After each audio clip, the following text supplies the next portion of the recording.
शिवाजी महाराजांचा राजमाता जिजाऊ साहेबांचा डॉक्टर बाबासाहेब आंबेडकरांचा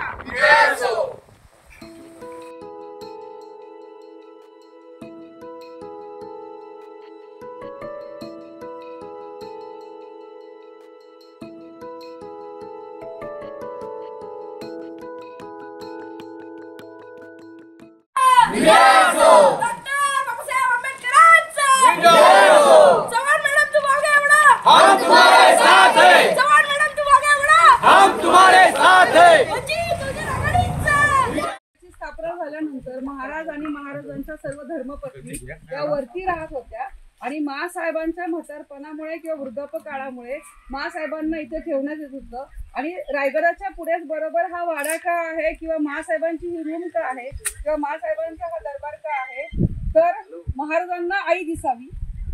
आईला लेकाचा तिकडनं येते आणि तो भगवा आणि आईचं हे सकाळी सकाळी उठल्यावरती आईचं दर्शन घेतलं पाहिजे म्हणून बरोबर ना, म्हणून इथे होता आणि इथे मासाहेबांचं हे राहण्याचं ठिकाण हे वंचित पडलेलं आहे म्हणून वंचित बहुजन आघाडीकडनं आपण सगळेजण पाहणी करायला आलेलो आहोत की हा वाडा कसा भद्र अवस्थेमध्ये आहे. या विकासासाठीच निवडून येणार असा मला निश्चित अगदी मनापासून असणारा विश्वास आहे आणि याच्याकडे बघत असताना ज्या मातेने शिवाजी महाराज दिले, ज्या मातेमुळे स्वराज्याची एक भगिनी म्हणून, स्वराज्याची एक लेक म्हणून आज मी इथे निवांत निश्चिंतपणे उभी पुढे आहे. महिलांचे अत्याचार कमी केले गेलेले आहेत, मग त्यांच्यासाठी मी नक्कीच काहीतरी करेन.